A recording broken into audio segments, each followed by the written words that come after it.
साधलं आणि मग माझं अंतर अजिबात माझ्या अंतराला हिंमत नाही. नाडी ज्ञान पाहिजे अक्षर ना मालिकी थोर थोर लाज शंका करुणी तुर पूर्ण अंतर रंगले. लाज शंका हे सगळं लांब सोडून दिलं आणि दूर टाकलं. अंतर पूर्ण भरून दिलं. तुझं अर्पित असे या विठ्ठला सरते करिया बोला. पावलो संगीत उतराई चला पूर्ण रंग मी तुझा पूर्ण विठ्ठला तुला मी अर्पण करीत आहे. आता नदी पुरते सरते करिता या बोला. आता या बोलाला ही करा. आता मला संगीत पावलेत आहे. मी तुझा रंग आहे. मी तुझा दास आहे. ऐसे ज्ञान हे अमोल अनुक्रमणिका ऐक सकल प्रथमाध्यायी प्रबल संतावतार.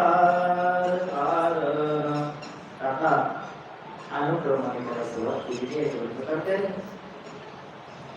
पहिल्या अध्यायामध्ये संतांचा अवतार कशामुळे झाला, काय कारण होतं याविषयी माहिती सांगितली. दैवूत वर्षोबा वर्णन त्यांच्या भक्तीचे साधन कैसे गाठिले आरण. प्रथमाध्याय दैव बाबा वर्षो बाबा यांच्या भक्तीचं साधन आणि ते कसे आनंदगावला आले त्याबद्दल पहिल्या अध्यायामध्ये माहिती सांगितली. कारण जे काही महात्मे ऐकायला नव्हते त्यांच्या करताना माहिती. त्याच्यानंतर सावत्याचे अवतरण आरण क्षेत्री प्रतिपादन बाललीलेचे वर्णन. दुसऱ्या अध्यायी सावता महाराज अवताराला आले, कसे आले, काय आले ही सगळी माहिती दुसऱ्या अध्यायामध्ये. आरण गावचं महत्व कसं वाढलं हेही दुसऱ्या अध्यायामध्ये. आणि सावता महाराजानं ज्या बाललीला केलेल्या आहेत तेही दुसऱ्या अध्यायामध्ये. सावतोबाचे लग्न झाले, शेती पीक अपार आले, विहिताचार गतिले. तृतीय अध्याय पूर्ण. दुसऱ्या अध्यायामध्ये बाललीला होती. सावता महाराजाकडे मुलगा चांगला आहे, धार्मिक आहे, पण सगळी लोक येतो. कामाची माळी ओंकार स्वामी ही मंडळीचा वाट्यावर बसतो. बघता पाहुणा आला, वर्षोबाचं कसं काय म्हणले, अहो काय विचारता, काय सांगावं तुम्हाला, कुणीकडे आलात म्हणजे आमची पोरगी त्याच्या पोराला ते काही तुम्हाला दुसरीकडे काय तुम्हाला पाहुणे मिळत नाही होईल असं करून महाराज 100 लोक मागायला लागले.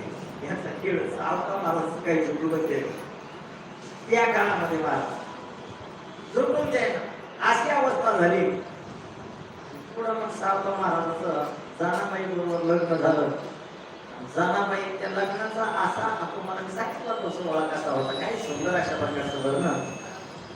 आणि मग जनाबाईला त्यांनी पाहिलं, कामाची माझे ओंकार स्वामी म्हणतो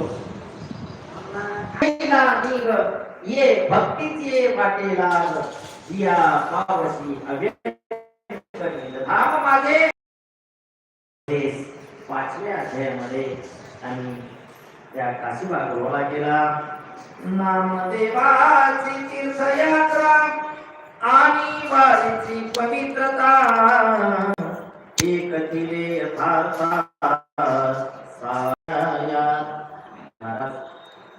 नामदेवाची तीर्थयात्रा वारीचं पवित्रपण काय सुंदर विषय होता. खूप चांगला विषय. नामदेवाला मला देव पाठविला. नामदेव ज्ञानदेवाला इच्छा झालेली आहे की नामदेवाबरोबर राहावं काळ. कारण संतांच्या सानिध्यामध्ये आपली थोडी का होईना पण काळ गेला पाहिजे. संतांच्या सानिध्यामध्ये ज्ञानदेवाला नामदेवाच्या भेटीची इच्छा आहे. पण नामदेव दुसऱ्या देवाला मानितच होता. अनेक देवता निघे माझे चित्त गाता